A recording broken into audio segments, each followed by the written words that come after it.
Hello, bienvenue dans ce deuxième épisode des podcasts des Coconuts. Je m'appelle Consuelo, vous me trouvez sur les comptes Instagram des Bax que je vous mets là, sur les sacs à projet, les pochettes et tout ça que je fais pour des gens qui tricotent. Vous voyez là tout au fond Bob qui va peut-être faire quelques bruits bizarres pendant l'enregistrement. Et je suis de retour donc du Chili et je voudrais tout d'abord vous remercier de l'accueil qu'il y a eu mon premier épisode de podcast. Franchement, j'étais surprise et j'étais super contente. J'étais un peu déçue au début parce que je dois avouer, erreur des débutants. Et les temps passés, j'avais des gens qui m'envoyaient des messages sur Instagram pour me donner leur avis et tout, mais je ne voyais aucun commentaire sur la vidéo. J'étais un peu déçue, je me disais mais comment, enfin ça n'a pas plu, ou les gens, comment il n'y a pas une seule personne qui me laisse un commentaire. Et en fait, c'était la semaine dernière, en fait il y a quelques jours, que j'allais mettre en ligne une autre vidéo. Et en fait, je me rends compte qu'il fallait débloquer les commentaires. Donc, c'est là où j'ai trouvé tous vos commentaires. J'ai essayé de répondre au plus vite quelques-uns. Donc, je suis très contente d'avoir rencontré des gens comme ça et de me dire que je ne suis pas la seule qui est un peu seule dans ces mondes du tricot. Et donc merci beaucoup, ça m'a motivé encore plus pour tourner ce deuxième épisode et j'ai pas mal de choses à vous raconter. Donc je vais vous parler donc un peu de mon voyage au Chili. Je vais montrer quelques images, je vais vous raconter à peu près les périples qu'on a fait en Patagonie. Et je vais vous montrer un peu les choses que j'ai ramenées parce que je dois avouer que je suis partie avec une valise, plein de choses, des produits de la France que j'avais envie de faire découvrir à ma famille. Et je sais pas, de chocolat ou des produits, enfin c'est un peu compliqué de ramener tout ce qui est rillettes ou terrine, choses comme ça au Chili parce que tous les produits d'origine animale sont interdits. Donc j'étais un peu limitée. Mais j'ai ramené du cidre, du poiré, plein de choses comme ça, que ma famille était super contente. Et je suis revenue avec 2 valises parce que j'avais des choses à récupérer de chez ma mère. J'avais des livres, des chaussures, des choses comme ça que j'avais laissées. Et bon, j'ai récupéré aussi des tissus, de la laine, des choses que j'avais envie absolument d'amener avec moi. Donc je vais vous montrer un peu tout ça. Je vais vous parler des projets que je suis en train de faire maintenant et un projet que j'ai en tête. Donc bon, c'est parti parce qu'il y a plein de choses à vous dire.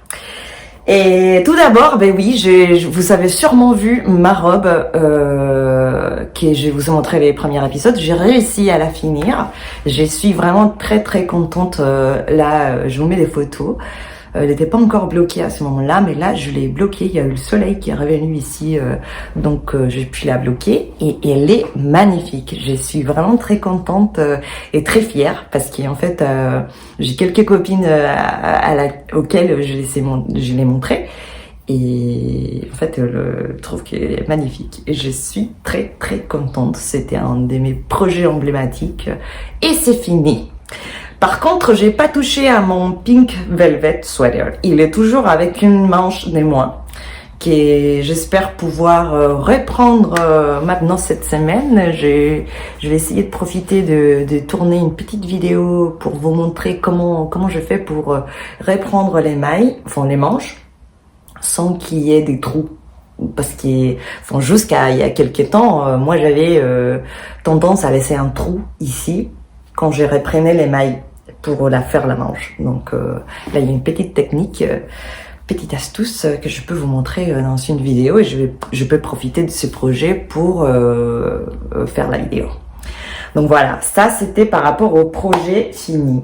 J'ai mes petites notes. Hein. Je dois vous dire aussi, j'ai les patrons dont je vous ai parlé les premiers épisodes, les cardigans et les sites My Favorite Knitwears. C'est un site danois. Donc tous les prix sont affichés en couronne danoise. Il y a eu pas mal de gens qui m'ont dit ah mais le patron il coûte 45 euros. Non, c'est pas 45 euros, c'est 45 couronnes danoises qui fait à peu près 6 euros. Donc si vous achetez le patron, votre carte sera débitée en euros et non pas en couronne danoise. Et c'est à peu près ça l'équivalence. Donc n'ayez pas peur parce que voilà, le patron ne coûte pas 45 euros. Donc voilà. Et je vais commencer à vous montrer quelque chose de très spécial pour moi. Ben, vous savez, je suis partie au Chili pour retrouver ma famille. C'est un moment déjà qu'on n'avait pas pu voyager, donc on se voyait pas. J'avais vraiment envie de rentrer pour les voir. Ma famille, c'est une famille qui est composée par la plupart des femmes. Enfin, on est plus des femmes que des hommes.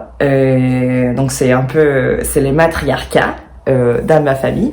Et tout comme les patriarcats, hein, ça a des problèmes aussi. Hein, mais bon, je me dis que les bonnes choses, c'est qu'en général, les femmes, on est multitask. On peut faire plusieurs choses. Et en général, il y a une ouverture plus facile pour vouloir apprendre de nouvelles choses ou de nouvelles activités ou changer complètement de domaine, quoi. Donc, j'ai toujours trouvé dans ma famille cette power féminin et qui m'inspire. Et j'en avais besoin de le retrouver. Donc, j'ai reçu un cadeau très spécial de la part de ma mère que je vais vous montrer. Et donc, je vous disais, dans ma famille, on est un peu toutes dans les crafts. Ma mère, c'est la broderie aussi, elle tricote aussi. Ma tante, donc sa sœur, elle fait la broderie, les tricots, la laine, elle fait les plantes, elle fait la couture, elle fait plein de choses. Donc, et à la base, elle est coiffeuse, mais bon, elle fait aussi de la cosmétologie. Enfin, voilà, c'est une femme très versatile, on peut dire. Et donc, voilà. Bon, les cadeaux que j'ai reçus de ma mère, il est là. Attendez, hop. Et c'est très, très, très spécial. Ça m'a beaucoup touchée. Et c'est un cadeau qu'elle a fait lors du premier confinement, qu'elle a eu la chance de pouvoir aller chez sa sœur à la campagne. Donc, elle était enfermée dans la petite maison des campagnes et elle m'a fait ça. C'est une broderie magnifique qu'elle a dessinée. Je vais essayer de faire des photos aussi. C'est juste, je ne peux pas vous expliquer l'émotion que j'avais quand j'ai reçu ça. Parce qu'elle a dessiné un tas d'éléments qui me représentent, mais complètement. Tout d'abord, l'arbre. L'arbre, pour moi, est un symbole de vie. Pour plusieurs raisons, je trouve que toutes les personnes, on peut se représenter et s'imaginer dans des arbres. Il n'y en a aucun arbre qui est exactement pareil que l'autre, mais on a tous des racines, on vient de quelque part, et ensuite on a une structure, et après on a des branches qui grandissent au fur et à mesure, les vents, la lumière, la température, enfin, tout l'entourage, quoi. C'est l'entourage qui nous fait des formes. C'est aussi par rapport aux langues. Je suis professeur de langues. Les langues, on peut aussi les imaginer comme un arbre. Donc une grande racine, ensuite une structure et après des petites branches comme les latins par exemple, qui a plein de langues différentes et qui ensuite ça peut se réduire en espagnol, portugais, italien et même comme ça en espagnol. L'espagnol par exemple qu'on parle au Chili, il n'est pas du tout pareil que celui qu'on parle en Argentine ou au Pérou, en Colombie, parce que l'entourage, les personnes qui le parlent font ces différences. les personnes ont besoin de s'identifier avec une langue, donc on la modifie pour se distinguer. Donc, et sur cet arbre, elle a mis plein d'éléments. Un chat, parce que j'ai un chat en fait au Chili. Au Chili, j'avais Bob, mon chien, qui vous avez sûrement vu, et un chat que je n'ai pas pu ramener parce que ramener 2 animaux en avion, c'est déjà un peu trop. Et mon chat, il était un peu vieux pour supporter tout le voyage. Donc, c'est ma mère qui l'a gardé. Donc voilà, il y a un petit chat. Il y a les oiseaux et les papillons, qui c'est des éléments que j'adore parce que ça vole et ça représente pour moi la liberté. Après, il a mis des fleurs pour les couleurs et aussi des fruits. Il a mis quelques fruits pour rappeler l'abondance dans ma vie, qui est magnifique. Et de l'autre côté, le tournesol, que c'est ma fleur préférée. Donc tout ça est brodé à la main, c'est magnifique. Je suis très émue d'avoir reçu ça de la part de ma mère. Et donc voilà, elle m'a offert ça dans un tissu comme ça, en me disant que je pouvais coudre une housse des coussins et l'avoir en mode coussin. Mais je sais pas, j'ai peur d'avoir un coussin comme ça et qu'à chaque fois on s'assit derrière, on appuie notre dos ou nos fesses sur ces jolis dessins et je sais pas, j'ai peur que ça salit rapidement. Donc j'ai pensé peut-être le mettre dans une vitre et dans un tableau et l'accrocher au mur. Peut-être c'est un peu mieux. Mais je ne sais pas si vous avez d'autres idées pour pouvoir avoir ces jolis dessins plus à portée de la main. Ça serait cool, je suis preneuse de vos idées. Mais en fait, je suis très, très, très touchée. C'est pour ça aussi, j'aime bien faire des choses. Je trouve que les cadeaux qu'on fait à la personne qui sont faits pour nous, il y a encore une valeur plus spéciale. Il y a déjà tout notre temps et toute l'énergie que l'on met quand on crée les choses. Mais un cadeau comme ça, donc, elle a fait les dessins et les éléments en pensant uniquement à moi. Ça me fait sentir ultra méga hyper flattée et émue. Et j'ai hâte de pouvoir l'avoir et le regarder tout le temps, quoi. En plus, c'est toutes mes couleurs. J'adore. Je suis très très très touchée. Donc ça, c'était un des premiers trésors précieux que j'avais envie de vous montrer. Et voilà, des cadeaux de la part de ma mère. Je vous laisse là une petite photo du moment que je l'ai reçu. J'étais super contente. Donc voilà, bon, les voyages au Chili, c'était ma famille est principalement à Santiago, donc on a passé pas mal du temps à Santiago. On est allé aussi à Valparaiso pour voir ma sœur. Je vous avais dit que j'avais une sœur jumelle qui fait de la teinture de laine à Valparaiso. Mais aussi, on a passé une semaine en Patagonie, donc tout dans le sud du Chili, là où vous arrivez presque au pôle sud, à l'Antarctique. Et donc on a fait une semaine là-bas et c'était une semaine super vite.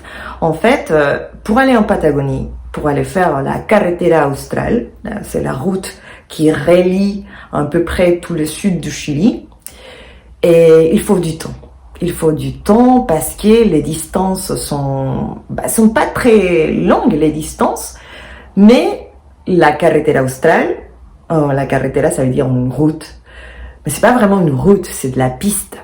C'est de la piste, il y a des montagnes, la piste elle est assez étroite, donc vous circulez, ça dépend des véhicules que vous savez, mais en général vous circulez à 30-40 km de l'heure.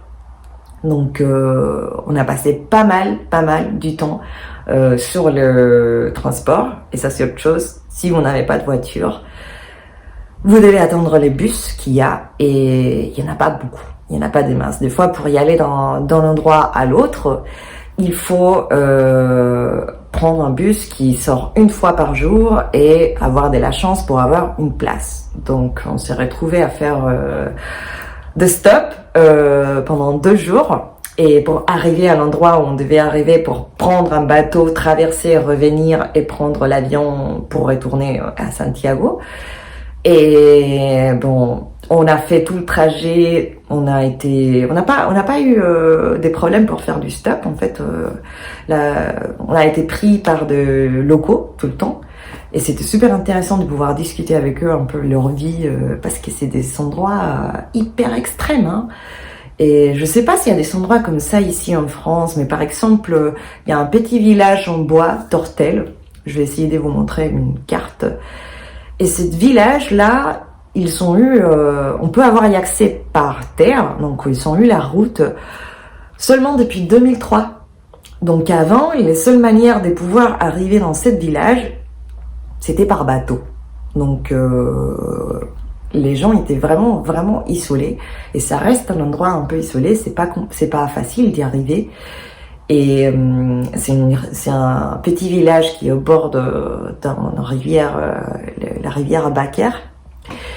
Mais par contre, c'est magnifique. Vous voyez les montagnes, les glaciers, et c'est un des endroits où on voit plus la nature sauvage, les fleurs, les arbres sauvages, parce que je dois avouer que j'étais un peu déçue de voir autant d'interventions dans la forêt en Patagonie. Enfin, on voyait des montagnes qui étaient complètement blindées des pins, parce que en Chili, il y a l'industrie de mines, l'industrie agricole et l'industrie forestière qui font la base de l'économie chilienne, donc l'extraction des ressources naturelles. Et donc, ce qui est plus rentable économiquement au niveau du bois et du papier, c'est les pins. Donc, il y a énormément de forêts qui ont été intervenues pour planter du pin. Et ça m'a un peu fait mal.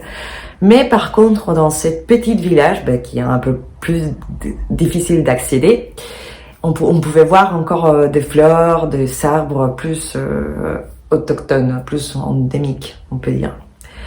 Et donc on a fait du stop. Là, je me disais, c'était un peu l'aventure parce qu'on a voyagé un peu dans des vannes, des camions, des petits camions, des pick-up, des camions moyens et des grands camions. Genre les camions qui font les charges, vous voyez, les pailles pour nourrir les animaux, les camions qui sont blindés comme ça. Ben voilà, on était dans un camion comme ça, donc déjà il fallait monter sur les camions. Heureusement, on a trouvé dans le chemin d'autres backpackers. J'avoue avoir pris un petit coup de vieille parce que c'était tous jeunes qui finissaient ces études avec leurs grands sacs à dos, leurs matos des campings. Et nous, on était en mode...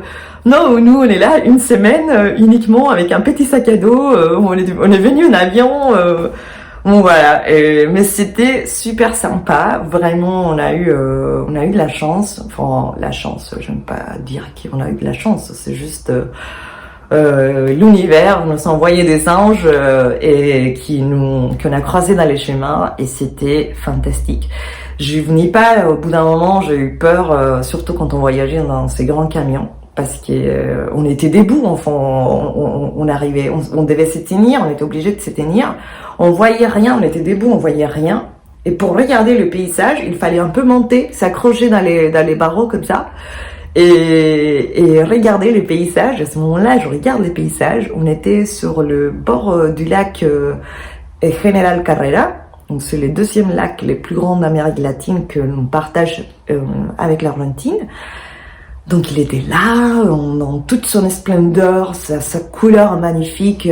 Derrière, on voyait les montagnes.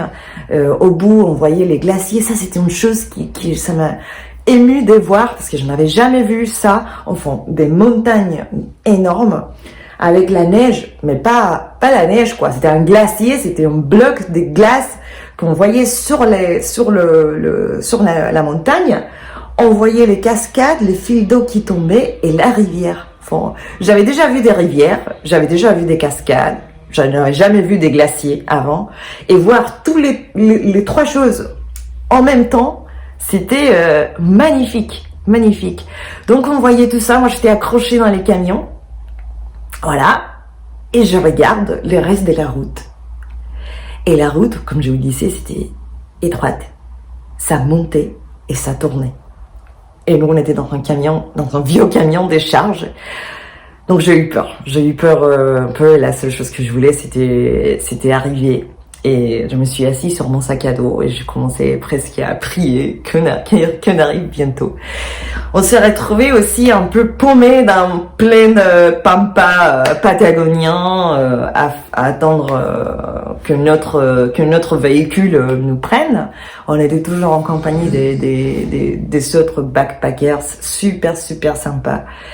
Et ben finalement, on a fini notre voyage, on a réussi à arriver à l'endroit où on devait prendre les bateaux, qui n'est finalement pas sorti parce qu'à cause de la clim et du vent, les bateaux ne pouvaient pas traverser les lacs, donc on a dû faire tout le voyage qu'on avait fait en stop de retour en bus.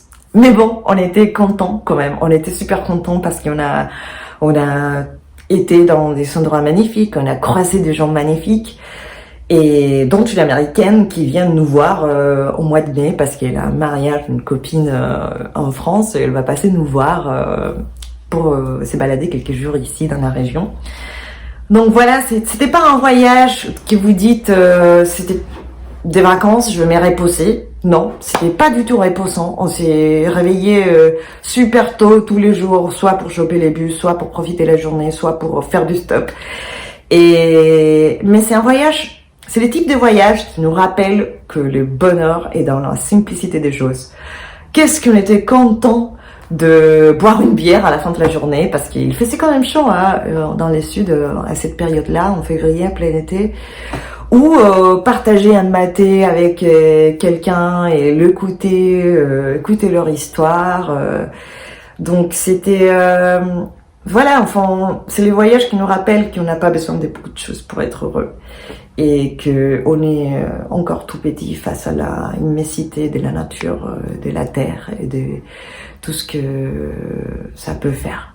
Donc j'étais vraiment contente. J'ai hâte de retourner parce que si vous voyez, en fait on a fait une toute petite partie du sud du Chili et comme je vous dis, on a passé pas mal de temps sur la route et j'aimerais vraiment pouvoir retourner avec plus de temps, des vrais matos du camping, comme ça si on reste paumé au milieu de la pampa et tout, on a de quoi se protéger, de quoi se couvrir, de quoi s'installer et passer la nuit quoi. Donc voilà. Après, c'est un voyage à faire vite parce que malheureusement, il y a, comme je vous disais, l'intervention de l'homme et elle est forte. Et au niveau de température, le réchauffement climatique fait qu'il y a de moins en moins des glaciers. Donc, si vous voulez y aller, il faut y aller vite. Et sinon, après, au niveau des rencontres, on a rencontré pas mal des locaux et des Chiliens parce que cette année, les Chiliens sont pas partis à l'étranger pour les vacances, ils sont tous allés dans le sud. Donc c'était quand même très sympa. Ça c'était un peu le petit voyage en Patagonie. Ensuite, qu'est-ce que je voulais vous montrer d'autre? Ah, les tricots que j'ai fait, mes projets tricots que j'ai fait. Donc le dernier épisode, et je vous avais dit que je voulais faire un cadeau pour la fille de ma meilleure amie. Donc c'était une fille d'une année et demie et j'avais une pelote qui m'avait resté de la robe. Bref, finalement, je voulais faire le patron que je me souviens plus les noms, je le mets là, comme ça vous voyez, vous vous rappelez. C'était une robe à la base, mais je voulais faire un t-shirt parce que je n'avais pas beaucoup de temps et pas beaucoup de laine non plus. Finalement, j'ai décidé d'utiliser une autre laine. À la base, les patrons proposent une laine fingering, donc très fine. Mais comme j'avais envie de les faire rapidement, c'était un projet que j'allais commencer au moment de prendre l'avion pour aller au Chili. Et j'avais une deadline, parce que j'allais voir ma copine un jour, et après, j'allais pas la revoir. Donc, je tenais absolument à finir mon tricot. Et donc j'ai décidé de la faire avec une laine plus épaisse, une laine DK, c'est la belle de Drops, un mélange de lin et du coton. Et après, pour l'adapter au niveau de la taille, je me suis dit, bon, vu que c'est de la laine plus épaisse, je vais faire, pour la taille qui était prévue, des 1-2 ans, je vais faire la taille plus petite, comme ça je vais avoir une bonne taille. Et c'est ce que j'ai fait dans ma tête. J'avais fait quand même un petit échantillon et je me suis dit, bon, ça va aller. Les problèmes, c'est que n'ayant pas des enfants, je ne côtoie pas beaucoup d'enfants fréquemment. Donc, à chaque fois que je tricote pour des enfants, j'ai du mal à dimensionner la taille du bébé ou de l'enfant. Donc, je me laisse aller uniquement pour les instructions du patron. Si le patron me dit c'est pour 3 mois et j'ai un bébé de 3 mois, ben je fais ça. Sauf que quand on me dit ah oui, le bébé il a 3 mois, mais c'est un grand bébé. Là, bon, j'ai fait un peu plus, mais ça m'est déjà arrivé d'offrir des choses à des bébés qui vont pas l'utiliser parce que c'est trop juste. Donc voilà, j'ai commencé à tricoter ces patrons qui étaient super sympas à faire. Il est super joli et il est simple à faire. En fait, les dessins du canessou, il y a juste des mailles droites et des mailles à l'envers et c'est vraiment rien de compliqué. La seule chose que j'ai pas apprécié du patron, c'était que, en fait, quand on achète un patron, on espère que toutes les instructions soient faites. C'est-à-dire, vous devez faire un rang de sommation et on vous dit, vous faites une sommation tous les X nombres de mailles. Voilà. Comme ça, on ne se prend pas la tête. On a juste à se prendre la tête d'avoir le bon nombre de mailles. Mais ces patrons-là, ils nous indiquaient pour faire les sommatations, c'est faites X nombre d'augmentations dans les rangs, de manière uniforme. Donc, il fallait calculer tous les combien des mailles et faire l'augmentation. Et ça peut paraître simple, mais déjà, moi, je suis pas très douée en maths. Et c'était pas des chiffres exacts. Et je voulais que les augmentations soient uniformes pour ne pas avoir d'un côté plus grande que l'autre. Donc à chaque fois que j'avais un rang d'augmentation, je me prenais un peu la tête et ça faisait que le tricot était un peu lent parce que des fois je fais le défaire, c'était pas cool. Mais après ça, les patrons, il est super sympa à faire, il est très joli et il est simple à faire. Donc je ne vous décourage pas à l'acheter si vous avez envie de le faire. C'est juste prenez conscience que vous allez devoir calculer vous-même les augmentations à faire. Bon, comme je vous disais, je commençais ces tricots en montant dans l'avion à Paris. On a fait le voyage de Nice à Paris et de Paris à Atlanta et d'Atlanta à Santiago. On a fait un peu le tour du monde.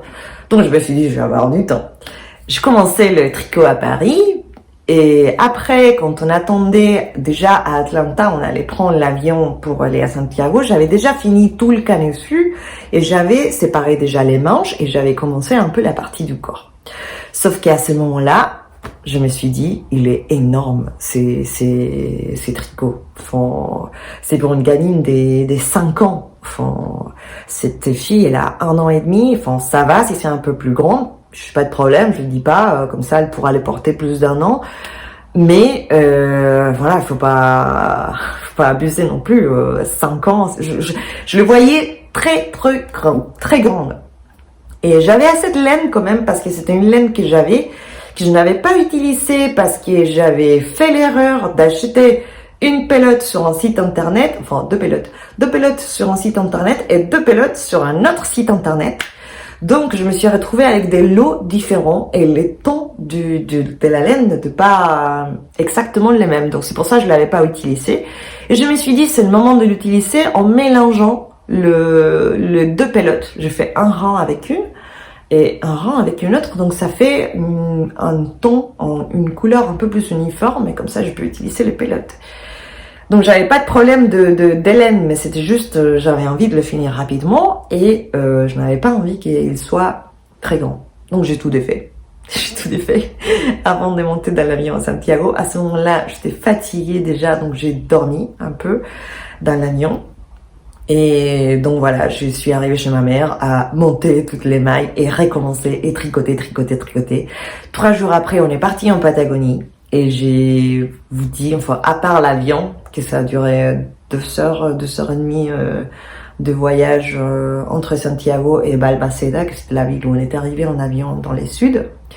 J'ai pas tricoté d'autres. Si, j'ai tricoté avec une femme qui nous a accueillis chez elle parce qu'il y avait une galère de logement. Comme je vous disais, tous les Chiliens sont partis dans le sud pour les vacances. Donc, au niveau offre de logement, c'était pas on n'avait pas trop le choix. Et on a dormi chez une dame qu'on a trouvée complètement par hasard dans la gare routière. Et elle nous a accueillis super bien chez elle. Et du coup, elle tricotait, elle faisait le tricot. Et donc finalement, on a passé un peu la soirée à tricoter avec elle et là j'ai pu avancer un peu. Mais après les restes du voyage, j'ai pas touché au tricot quoi. Enfin, quand on était dans les camions, j'étais assise sur mon tricot, mais j'ai pas tout touché à lui quoi. Donc j'étais un peu stressée après parce qu'il fallait que je le finisse. J'ai réussi à le finir finalement et ma copine était super contente. Finalement, c'était la bonne taille. C'était un poil plus grande, donc elle allait devoir attendre 1 année pour pouvoir l'utiliser. Mais bon, ça va. Il vaut mieux que ça soit plus grand que ça soit plus petit. Surtout que les enfants grandissent super vite. Donc voilà. Et j'étais super contente donc de ces patrons. Comme je vous disais, j'ai utilisé 2 pelotes de la laine Drops des Belle, qui s'appelle Belle des Drops. Je trouve que c'est la laine Drops, c'est une laine, c'est une très bonne alternative pour tricoter des choses pour des bébés, parce que c'est quand même une bonne qualité de laine, et elle est pas très chère, et étant donné que les bébés ou les enfants utilisent tellement peu les tricots, parce qu'ils grandissent, je pense que c'est une bonne alternative. Mais heureusement, quand ma copine a reçu ses cadeaux, elle m'a dit qu'en fait, elle donnait tous les vêtements que sa fille ne pouvait plus porter. Mais par contre, les vêtements qu'elle avait reçus, qui avaient été faits main, elle les gardait pour ses nièces ou pour sa petite fille, peut-être un jour. Donc voilà, ils vont pas finir comme ça. Enfin, ils vont finir à stocker, mais ils vont pouvoir peut-être être utilisés à nouveau. Donc voilà. Ça, c'était le premier projet fini. Et je vais faire une petite pause, j'ai besoin de boire un petit coup, je reviens. Voilà, pour les autres projets que j'avais envie de faire, dont je vous ai parlé l'épisode précédent, c'était des gants. Mais finalement, je n'ai pas fait des gants. Et les bonnets que j'ai choisis, donc c'était les mêmes bonnets, c'était la même dessinatrice qui faisait ces bonnets. Je vous montre. Voilà, il est là. C'est un bonnet super simple qui a un dessin des arbres. J'adore les arbres. En fait, tout au long du bonnet. Et je l'ai tricoté avec une laine très jolie. J'adore cette couleur, cette mélange marron, verte, gris, tout. C'est ça, la laine. C'est la laine Fiber Spat. Attendez, je vous montre le Vivacious 4-ply de Fiber Spat. La couleur s'appelle vert et gris et c'est une couleur très très très jolie. Les patrons, donc c'est la même dessinatrice Bee Mandarine. Je vous mets par là les noms du patron du bonnet parce que je me rappelle pas. Il est super joli. Il y a un montage un montage provisionnaire avec un crochet qui est en fait avec une laine de stage, enfin une laine qu'on ne va pas utiliser. On monte toutes les mailles et après on tricote toute cette bande comme ça. Mais on tricote les doubles en fait. Là il y a à peu près 4 cm, donc on tricote à peu près 8 cm en bande élastique rib. Et après ce qu'on va faire, c'est qu'on va démonter toutes les montages provisionnaires qu'on avait fait avec les crochets, avec une autre aiguille. Et on va les doubler. Et à ce moment-là, on va tricoter, on va continuer à tricoter double. Comme ça fait tout de suite la doublure. C'est une bande élastique doublée, sans couture. Donc, qui est pas mal. J'avais jamais testé cette technique. Si, c'est pas mal, je trouve. Bon, après, la seule complication, c'est qu'il faut démonter toutes les mailles après, avoir des aiguilles extra pour pouvoir récupérer après toutes les mailles. Après, au niveau des patrons, c'est super simple. Donc, il y a des petits trous qui se font avec le lacet, les yarn over.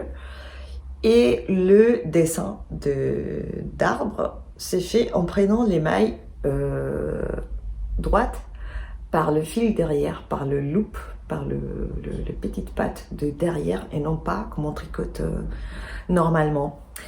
Alors, la seule chose que je n'ai pas aimé, là il est bloqué et tout, ça sent super bon avec les savons. Et la seule chose que j'ai pas aimé, c'est comme ça la tête, c'est qu'il est un peu long, vous allez voir. Enfin, il est un peu long au niveau des ici jusqu'à là. Je vais les mettre et vous allez voir. Hop. Donc ça fait un peu trop d'espace là.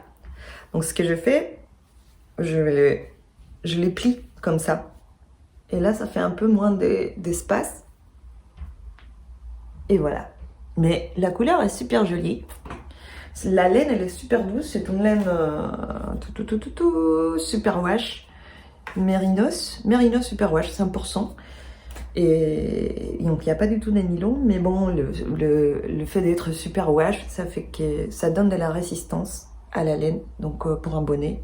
Je l'ai utilisé déjà, même si on a les printemps qui est arrivé, je l'utilise quand même pas mal quand je sors lors de la balade nocturne avec Bob.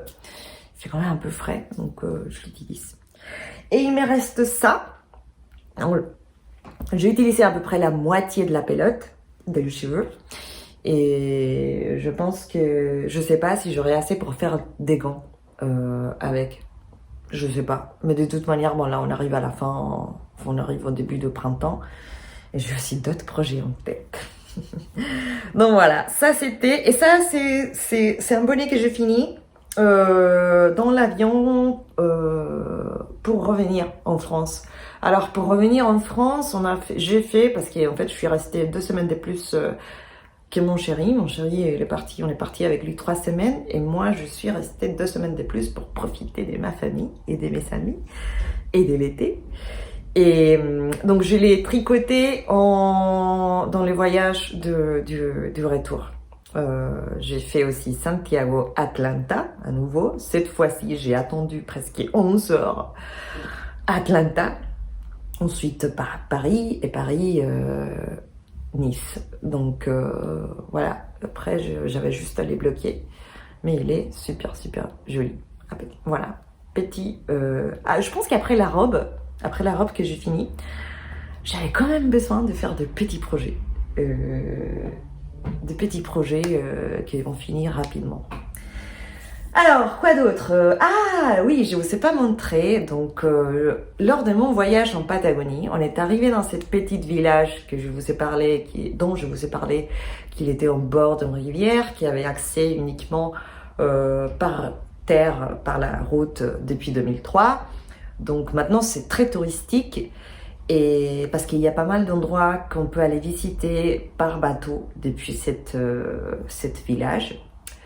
Mais bon, il faut pas s'attendre à avoir une grande luxe au niveau des logements ou au niveau de nourriture aussi. Il n'y a pas un énorme choix de restaurants ni des choses. Enfin, ça devient touristique, mais c'est un tourisme encore simple. Et franchement, c'est bien parce que comme ça va préserver l'endroit au maximum. Il y a c'est les locaux, c'est les gens locaux qui sont en charge de faire les tours en bateau, ils vous amènent dans des petites îles, ils vous amènent aussi voir les glaciers. Donc je préfère que ce soit comme ça. Et donc il y a une boutique de souvenirs. C'est un village donc pêcheur, au bord de la rivière, pêcheur et qui travaille le bois. Ça c'était menuisier, on peut dire. Et donc les gens vivent du bois, vivent un peu maintenant du tourisme plus, mais principalement du bois. Mais il y a quand même la laine, il y a quand même des teinturières et il y a quand même des moutons. Donc dans la boutique de laine, j'ai trouvé, dans la boutique de laine, dans la boutique de souvenirs où il y avait énormément de choses du bois, des éléments de bois, j'ai trouvé de la laine. Donc il n'y en avait pas beaucoup de pelotes de laine, hein. Il y avait des choses tricotées que les gens, des petits ponchos pour que les gens achètent déjà faits. Mais il y avait 2-3 pelotes de laine comme ça. J'ai trouvé celle-ci qui était juste comme ça, voilà, pas d'étiquette, pas de rien, rien. Donc au toucher, c'est du mouton, voilà, c'est uniquement du mouton. Je me dis du mouton patagonien. Et elle pique pas trop. Je me souviens, il y a quelques années, j'avais acheté de la laine à Chiloé. Donc Chiloé, c'est la grande île dans le sud du Chili, un peu plus au nord. J'avais acheté une laine à peu près les mêmes styles, sauf qu'elle est quand même bien cardée, filée. En espagnol, on dit cardada. Enfin, elle se déchire pas. Et voilà. Et bon, cette autre laine que j'avais achetée il y a quelques années, je l'avais donnée à ma sœur pour qu'elle me tricote un truc. Et elle m'avait fait cette coup, on dit, je sais pas, cette écharpe avec cette laine, que c'est à peu près le même style que ceux-là. Une jolie couleur orange. J'adore l'orange, en fait. Et vous voyez, je peux la porter comme ça, à côté au toucher de la peau, et elle est pas très... enfin, elle pique pas du tout, quoi. Et elle est super chaude. Et au niveau de couleur, voilà, c'est magnifique. Chiloé, donc cette île-là, c'est une grande île où vous allez trouver toutes sortes de pommes de terre différentes. Et des pommes de terre violettes, des pommes de terre noires, oranges, douces, pas douces. Enfin, c'est le paradis des pommes de terre. Mais aussi de l'ail noir, de précieux ail noir. J'ai entendu que ça coûte très très très cher ici en France. Donc là-bas, il pousse facilement. Et aussi de la laine. C'est connu pour avoir des moutons et de la laine. Et aussi les couleurs. Les tentures qu'ils font là-bas. Et donc, je vous montre aussi autre chose que j'ai trouvé chez ma mère. C'est une couverture que j'avais fait avec de la laine que j'avais acheté il y a des années à Chiloé. Donc, à peu près les mêmes styles. Mais celle-là, je trouve qu'elle est quand même un peu plus douce. Je sais pas ce que je vais faire encore. Parce que je sais pas du tout non plus. Je l'ai pas encore pesé. Mais je sais pas au niveau métrage combien il y en a. Mais c'est quand même une laine assez épaisse. Je me dis peut-être pour un canessou, pour un color work combiné avec un bleu peut-être ou un vert ou un gris foncé ou même un vert comme ça, je sais pas. Je l'ai acheté évidemment, je craquais pour les petits moutons patagoniens. Donc voilà, je reviens à la laine de Chiloé. Donc j'avais acheté plusieurs pelotes et j'avais tricoté cette couverture. C'est rien de simple, c'est des carreaux. Mais bon, c'est très irrégulier hein, parce que c'est une laine très très rustique. Donc ça fait pas toujours les mêmes, même s'il y avait les mêmes nombres de mailles sur chaque carreau, ça fait pas toujours la même taille de chaque carreau. Donc c'est une couverture que j'avais commencé il y a très très très longtemps chez ma mère à Santiago et ma mère l'a cousu. Elle a cousu les carreaux. Donc voilà, elle a dit j'ai toujours cette couverture qu'elle est stockée dans une boîte, dans un carton. Donc je sais pas ce que tu vas faire, si tu vas la prendre ou pas ou tout. Je dis mais oui, je vais la prendre. Je vais la prendre, j'ai envie de ramener un peu de couleur en France. Donc je l'ai prise. Voilà, elle est lourde, hein. Elle doit faire pas mal, 1 kilo à peu près. Et ce que je vais faire pour qu'elle soit plus douce, je vais coudre un côté de polaire en bleu, un peu cette couleur là, que j'ai un tissu en polaire bleu. Je vais le coudre pour l'avoir sur un côté, comme ça on peut l'utiliser et ça va être doux et joli. Voilà, et super joli, j'adore les couleurs. Le rendu de couleur, cette couleur-là, corail, un peu rose. Et voilà, celui-là aussi. Je sais pas, c'est des couleurs que j'ai du mal à trouver ici, en France. Ben voilà, cette laine-là, elle vient des Chiloé. Donc, un autre petit tresseur que j'ai ramené dans ma valise. Donc voilà, ça c'était pour la laine patagonienne. Ensuite, on continue le voyage. Je fais un petit, je vous avais dit, ma soeur, donc elle est tenturière et elle vit à Valparaiso, donc cette ville un peu très très très colorée. C'est les ports les plus importants du Chili. Et c'est une ville pas très grande, enfin c'est une ville très agréable à vivre. J'y habitais pendant 4 ans avant de venir en France.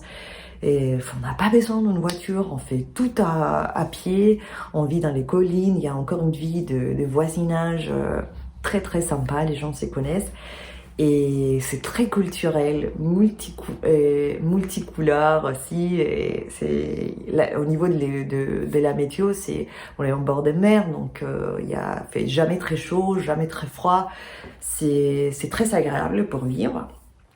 C'est la ville aussi du poète Neruda, si vous aimez un peu la lecture aussi. Il a une de ses maisons à Valparaiso et c'est la ville où sont arrivés les milliers d'Espagnols qui ont fui la dictature en Espagne pendant la guerre civile. Et voilà, c'était Pablo Neruda qui à ce moment-là, c'était un poète qui était consul en Espagne et qui a fait toute la démarche pour pouvoir ramener tous ces milliers de personnes dans un bateau de charge. Et c'était les Winnipeg, c'est une histoire si vous voulez chercher.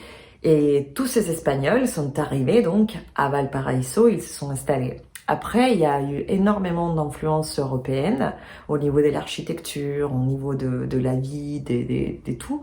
Donc c'est une ville magnifique, une ville très ancienne. Et donc il y a ma sœur qui fait de la teinture de laine. Donc je vous dis pas, c'était comme je vous ai dit l'autre fois, quand vous allez dans une boutique de laine, il faut un peu penser avant ce que vous voulez, quoi, parce que sinon c'est la folie, quoi. Vous vous perdez, vous savez plus trop ce que vous voulez tout, vous voulez rien, c'est les couleurs. Donc j'avais aussi en tête quelques projets, quelque chose que je voulais faire, et donc la laine que je n'avais besoin. Alors, je ne vais pas tout vous montrer aujourd'hui parce que sinon on y est encore. Hein. Je vais ramener plein de choses, donc je garde certaines choses pour les prochains épisodes. Mais je vais vous montrer, voilà, c'est à peu près les couleurs qu'elle fait. J'ai craqué aussi par ces couleurs vivantes. Mélange de orange, rose, verte, que je vais mélanger avec cet autre cheveu que j'ai déjà ouvert. C'est aussi orange, bleu, enfin vert pétrole et tout. Avec cette couleur orange, une couleur un peu plus solide, mais bon, solide, on voit quand même que c'est teint à la main. C'est vraiment la laine qui est teint à la main, ça a une autre couleur, une autre valeur. Je sais qu'elle fait venir ses bases depuis, je sais pas si c'est les États-Unis ou l'Angleterre, et après elle fait ses couleurs avec des teintures naturelles. Alors, j'ai pas pris d'étiquette, donc je pourrais pas trop vous dire ce qu'ils sont comme laine. Je sais qu'il doit avoir forcément du mérinos, 100% superwash, mais je crois que c'est la BCL, c'est un autre petit mouton qu'on utilise, un peu un poil plus poilu, on va dire, que la superwash. Je pense que c'est là, elle est 100% superwash. Je sais pas s'il y a du nylon, Franchement, s'il y a du nylon, ça me dérange pas du tout.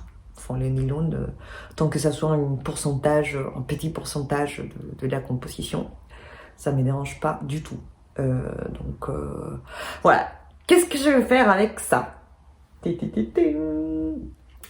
Bon, j'ai aussi dans mon estage, dans ma réserve de laine, cette petite Malabrigo Lace verte en couleur solide. Et cette petite laine qui est aussi... il y a un peu de nylon là. C'est Kopnixt Sock Yeah. Yeah, socks, yeah. Une laine anglaise. Je vais faire un châle. Évidemment, un châle, et pas n'importe quel châle, je vais faire un châle de Stephen West. Yes. Je suis enfin motivée.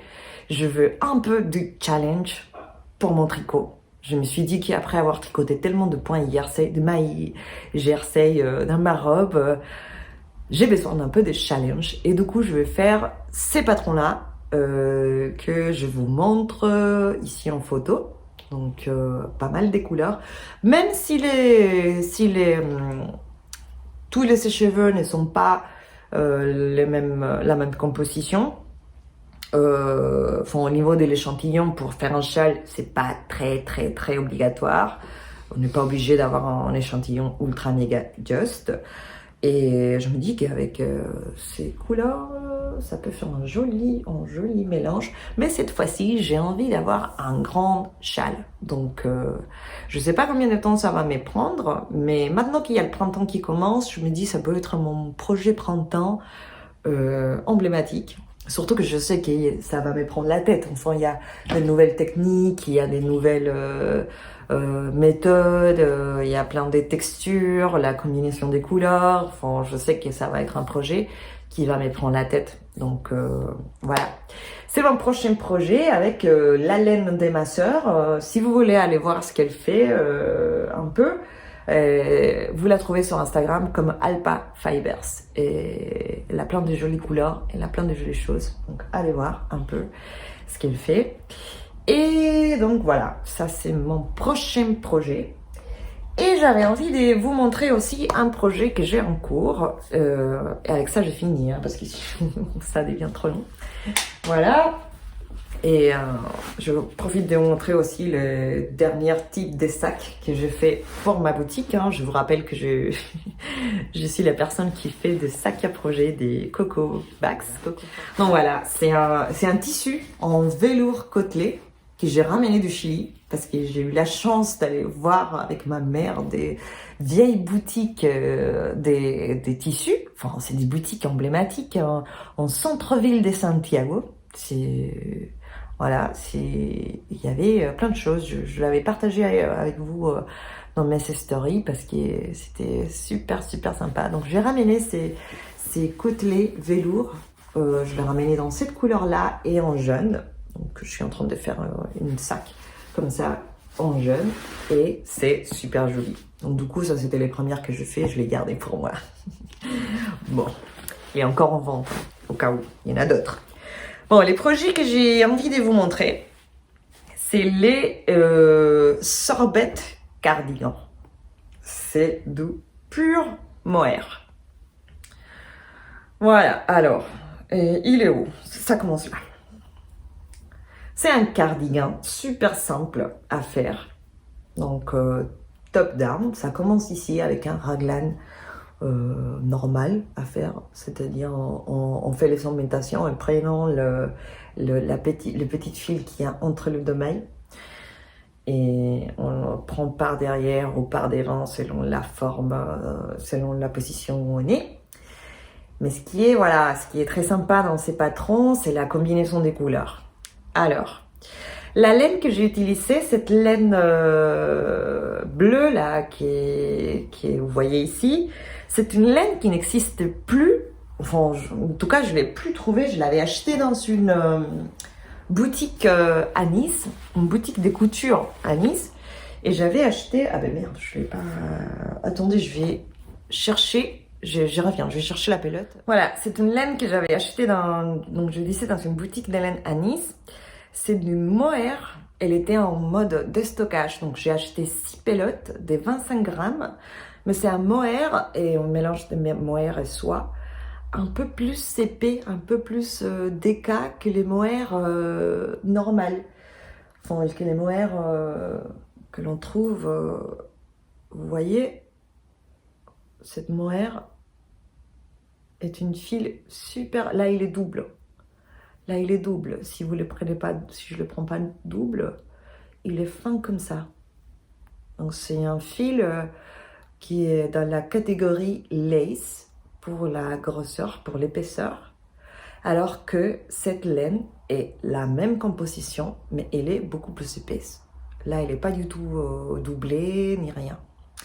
Donc voilà, j'avais acheté 6 petites pelotes de 25 grammes qui forcément, 25 grammes ne font pas la longueur qui fait les mohair comme ça, 25 grammes, comme ça fait à peu près 210 mètres, alors qu'ici, il y avait 150, un truc comme ça. Donc j'avais tricoté un pull avec les 6 pelotes, mais le pull était petit comme ça, il m'est arrivé avec des manches comme ça, super court. Et non, je me suis dit, je ne vais pas les porter. Je défais les pulls entièrement. Donc imaginez défaire un pull mohair. Je dis pas, j'ai galéré. Hein. C'est pour ça que je me suis retrouvée avec des petits bouts de pelote comme ça. Mais bon, c'est une laine quand même de la bonne qualité. Je ne vous ai pas dit les noms. C'est la laine Muse de Plazar. Donc si vous savez de l'information comme quoi elle circule encore dans les commerces, mais n'hésitez pas à me le dire. Mais moi, je ne l'ai pas trouvée. Apparemment, elle est hors commerce. Enfin, on ne peut plus la trouver. Et donc, j'avais cette laine et je me suis dit, je vais faire un projet mohair. Et ce projet, c'est le Sorbet Cardigan de, voilà, cette dessinatrice, ce site internet que je vous mets ici écrit parce que je ne me souviens plus les noms. C'est aussi un site danoise, donc n'ayez pas peur, vous allez trouver encore le prix en courant danoise. C'est voilà, c'est à peu près 6 € les patrons. Vous pouvez mélanger vos couleurs comme vous voulez, c'est du pur mohair. Et ce que j'ai fait, comme il y avait une différence d'épaisseur des laines, d'habitude on a tendance à tricoter cette bande élastique ici et ici avec un numéro d'aiguille plus petite que ça. Mais étant donné que cette laine était plus épaisse que celle-là, donc les gauges, l'échantillon était différentes, j'ai pas changé. Comme ça allait rester plus serré ici, et après plus souple pour les autres. C'est donc l'autre mohair que j'ai choisi, c'est les mohair de Knitting for Olive. Et en plusieurs couleurs différentes. C'est comme je vous disais, il y avait toujours la galère de ne pas pouvoir voir les couleurs ensemble. Donc c'est des pelotes que j'avais achetées pas d'un seul coup. J'avais acheté quand j'avais besoin de commander une autre laine. Et allez, je prends une petite pelote de cette couleur-là. Et puis voilà, je vais trouver quoi faire. Et finalement, j'ai trouvé cette combinaison. Et je suis très contente. Je trouve que, en fait, vous avez déjà remarqué que j'aime bien les couleurs. Hein. Je trouve qu'en hiver, on a tendance à utiliser les noirs, les gris, les marrons, les beiges. Et moi, j'aime bien porter des couleurs, quoi. J'aime bien rappeler que les printemps et le soleil va arriver à nouveau. Et qu'il faut donner un peu de joie, des fois, même si la journée est grise. Donc voilà, c'est très simple à tricoter. Vous allez commencer par là, par cette bande élastique. Et ensuite, il y a les manches à suivre les patrons de la largeur de couleur que vous avez fait. C'est à peu près 10 cm chaque bande. Celle-là, elle est un peu plus parce qu'évidemment, je voulais pas qu'elle soit trop petite. Et trop petite. Enfin, trop courte, je veux dire. Et là, c'est just, non? C'est just, vous allez voir. Hop. Voilà, elle m'arrive pile poil pour me couvrir, les jeans, quoi. Je porte des jeans hautes. Donc, mais bon. Après, il reste donc à faire cette bande-là où on va ajouter les boutons. Et les manches, qui c'est aussi des manches un peu larges. J'aime bien, et au niveau blouson, et c'est une nuage. Donc n'hésitez pas à le faire, c'est aussi un projet super simple, c'est que de maille droite. Elle est tricotée en back and forth, donc pas en circulaire. Même si j'ai vu sur Ravelry qu'il y avait des gens qui avaient tricoté ces cardigans-là complètement en circulaire, donc fermé. Ils savaient ajouter une bande des 5 ou 10 mailles de plus ici. Et après, ils savaient faire la fameuse technique des steaks, qui ça veut dire couper le tricot en le renforçant avec un crochet. Ça, j'ai jamais fait encore, mais j'ai un projet en tête pour pouvoir tester cette technique. Mais bon, je me suis dit avec les mohair, c'est un fil très délicat encore. J'ai envie de tricoter quelque chose de rapide et de pas prendre la tête. Donc c'est pour ça qu'après, maintenant, j'ai le droit à avoir un châle, à faire un châle. Parce que voilà, j'ai envie de me prendre la tête avec du tricot. Ça, c'est Bob. Et voilà. Donc ça, c'était à peu près tout ce que je voulais vous parler. Mais en tout cas, voilà, je me suis retrouvée, la rentrée en France, c'était un peu difficile parce qu'il y avait le décalage horaire. Le fait de passer par les États-Unis et attendre presque 11 heures, ça m'a un peu décalé. J'ai eu du mal à me remettre au niveau des horaires. C'est pour ça que je n'avais pas non plus enregistré, ni cousu, ni tricoté, ni fait beaucoup de choses. Et après, il y avait la nostalgie de laisser un peu ma famille, de laisser mon pays qui, voilà, c'est un pays qui est en train de vivre plein de changements au niveau culturel, au niveau social. Ils ont connu une révolte l'année 2019, juste après que je suis partie. Et depuis la révolte, les gens me disaient, hein, j'ai discuté avec mes amis, avec ma famille, ils me disaient, mais tu vas voir, c'est plus les mêmes pays, c'est plus les mêmes gens et tout. Et c'était vrai, j'ai vraiment découvert un autre pays, un pays qui s'est réveillé, un pays qui est en train de changer culturellement.